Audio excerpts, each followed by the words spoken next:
Buenas noches, mi nombre es José Ángel Alcántara José, soy alumno del primer grupo A de la licenciatura en Enfermería y Obstetricia de la Universidad Autónoma de Tlaxcala.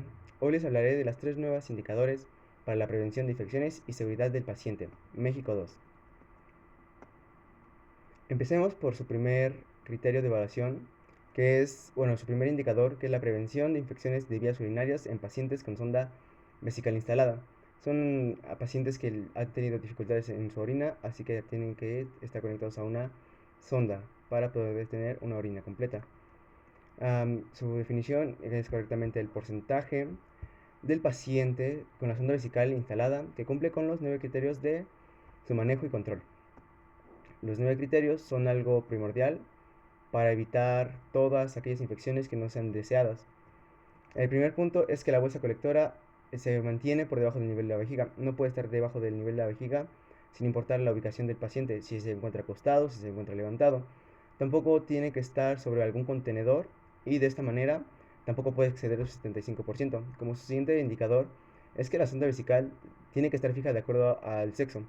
Para las mujeres es en la cara interna del muslo, para los hombres es en la cara anteroposterior del muslo y se es fijada dependiendo igual si es cómodo o no y si no se impide la movilidad del paciente. Eso es todo mediante una prescripción médica. La tercera es que la sonda tiene que venir membretada con su forma de identificación. En diferentes casos a la venoclisis, esta se destaca que tiene que venir membretada con la fecha de instalación y el nombre de quien la ha instalado. El número 4 de este punto es que el sistema de drenaje tiene que estar permanente, tiene que ser permeable y conectado, o sea, no puede estar desconectado del ser quien está conectada a la sonda. Tiene que permanecer conectado en todo momento mientras se tenga la sonda, ya que puede generar alguna infección, ya que es un punto de entrada y salida. Como punto número 5 se registran los datos y se favorece a todas las sondas. Se tiene que tenerla en cuenta la sonda y el tubo de drenaje. En estos casos, si llega a haber alguna picadura, una perforación, alguna rasgadura, si hay colapso dentro de las paredes dentro de esta misma, son puntos en donde uno tiene que interferir o tiene que cambiar el equipo para evitar una infección, ya que son puntos de entrada y salida de microorganismos. Como sexto punto es que se organiza y se registra desde el día 1 de la instalación hasta su último día de la sonda. Desde que se instala la sonda se tiene que llevar un registro en las hojas de enfermería o en notas de enfermería. Esto para tener en cuenta la evolución del paciente. Como sexto punto es que se registra la presencia de signos de alguna infección. Esto ya sea por la temperatura, el color, el olor de la orina. Igual si le causa al paciente algún dolor urinar o demás. En el octavo punto es que se realiza las medidas de higiene. Es que tenemos que tener una higiene hacia el paciente, no lo podemos tener descuidado. Tenemos que darle siempre la mayor parte de higiene, el lavado de manos y el lavado de la zona periférica de ese lugar. Y como último punto se le tiene que avisar al paciente y al familiar los cuidados que tiene que tener con esta sonda, ya que es un proceso largo, duradero y que puede contener de igual manera muchas infecciones. Como siguiente punto de este mismo documento tenemos el indicador número 2, que es la prevención de caídas en pacientes hospitalizados. Se basa en 7 criterios principales y la definición de este indicador es que es el porcentaje de pacientes con factor o factores de riesgos de caída que cumplen con 7 criterios de evaluación, los que ya se ha comentado. Estos 7 criterios de evaluación se vienen manejando desde que son las ASPs. En su punto número 6, en este caso ya vienen más ejemplificados.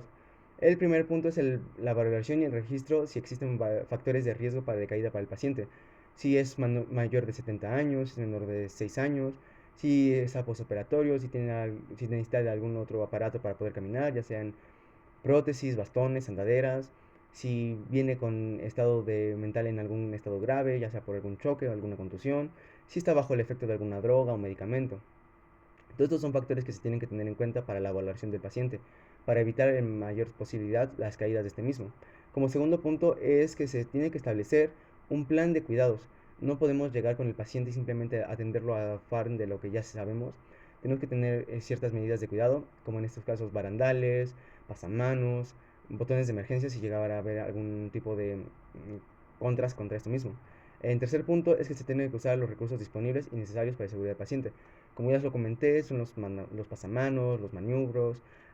Algunas instituciones cuentan con lo que son sillas de ruedas o bancos altos para en la parte del baño, para silla, para tanto bañarse como para hacer del baño. Igual es un apoyo muy grande que se le puede hacer al paciente y como personal de enfermería igual es un apoyo el que se tenga ese tipo de instrumentalia. Como cuarto punto es que se le tiene que informar al paciente y al familiar sobre el riesgo de caída.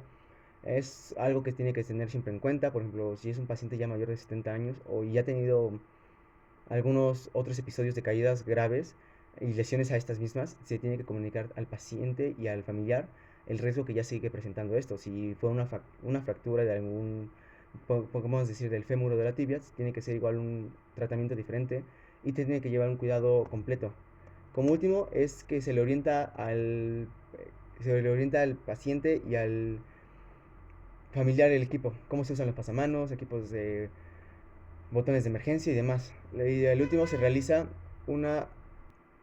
Continuando con lo que es el indicador número 2, seguimos en el punto número 6, que es la revaloración y anotación de acuerdo a la evolución del paciente. Digamos que era un postoperatorio o estaba bajo la influencia de alguna medicina, alguna contusión o estaba drogado. En estos casos podemos tener una revaloración directa y podemos ver si hubo mejoría en el paciente. En algunos casos siempre ya hay una mejoría y es la revaluación para su alta personal.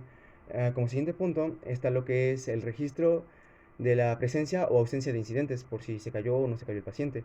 Mayormente se procura que el personal de enfermería procure que no existan este tipo de caídas y ya se tiene que llenar la hoja completa con todos los requerimientos. Como último indicador de este documento se encuentra lo que es prevención de úlceras por presión, UPP, para pacientes hospitalizados.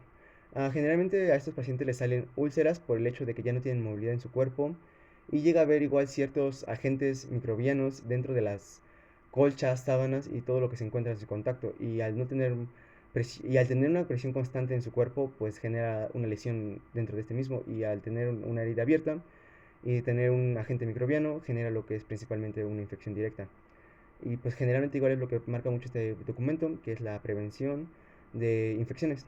Como objetivo de este indicador es contar con un documento que guíe el proceso de medicación para los indicadores, prevención por úlceras por presión para pacientes hospitalizados. Como ya se había bien definido el indicador, es el porcentaje de pacientes con factor o factores de riesgo para desarrollar úlceras por presión, como se había comentado igualmente. Se cumple con 5 criterios establecidos. Los criterios son las condiciones señaladas para la clasificación de pacientes hospitalizados con riesgos de úlceras por presión, las cuales deben cumplir personal de enfermería para su prevención dentro de un hospital. El personal de enfermería es quien se encarga principalmente de este tipo de pacientes, ya que es quien realiza movilizaciones, tanto activas como para hacer algunas otras necesidades, ya que la enfermería es la rama principal de ayudar al cumplir las necesidades básicas cuando ya no se tienen. Empezando ya con los que son los criterios de este último indicador, marca el primer criterio, que es la elaboración y registro por factores de riesgo. Como ya los he comentado, existen diferentes factores de riesgo para que exista una úlcera por presión. Si es que el paciente ha tenido o ya no ha tenido movilidad, o sea, ya son pacientes séniles, ya son pacientes que ya se encuentran en un estado vegetal. En su estado nutricional está en obesidad o en desnutrición. Esto igual genera problemas dentro de la piel y con mínimas presiones puede generar una úlcera. Se caracteriza por piel deshidratada, húmeda irritada, endematizada o macerada. Deficiencias doloras, alteraciones en los procesos metabólicos, inmovilidad voluntarias o voluntarias, padecimientos que comprometen el sistema inmunológico o alteraciones del estado de conocimiento. Como ya se había comentado, igual el estado de conocimiento es una parte muy fundamental para el cuidado, tanto para la prevención de riesgos de caídas y en este caso para las úlceras por presión. Como segundo criterio de este mismo documento se encuentra lo que es el establecer un plan de cuidados y ejecutarlo para las intervenciones en este tipo de pacientes. Como puede ser movilizaciones constantes cada media hora, 15 minutos, una hora, para evitar que se generen este tipo de presiones. Mantenimiento dentro de la piel seca, lubricada y protegida principalmente de las zonas que tenga alguna fricción, como ya pueden ser las venoclisis, las ondas vesicales. Se tienen que aplicar masajes locales y suaves movimientos circulares. Eso ayuda a que tenga una estimulación dentro de la piel y evita que se generen las úlceras por presión. Tiene que haber cambio de ropas, de cama, de pañal o de bata si empieza a generar alguna fricción o alguna otra reacción dentro del mismo cuerpo del paciente. Tiene que tener una vigilancia ligera y una dieta indicada para que igual evitar para igual evitar las úlceras por presión. Como tercer punto de esto es que se utilizan los métodos disponibles para poder aplicar esto. Por ejemplo, pues, si regresamos al punto de los masajes, algunas instituciones cuentan con aceites lubricantes para la piel, y al mezclarlos con los masajes genera una piel lubricada, seca y aséptica, lo cual genera un menor factor de riesgo para que aparezcan úlceras por presión en un paciente. Se tiene que usar una cama o colchón especializados, algunos se les conoce como colchones de agua, colchones de cascarón de huevo, que son colchones con forma de piquitos y generan menos presión en un solo punto. Utilizando almohadas de diferentes tamaños para las diferentes posiciones anatómicas que tiene que poseer el paciente.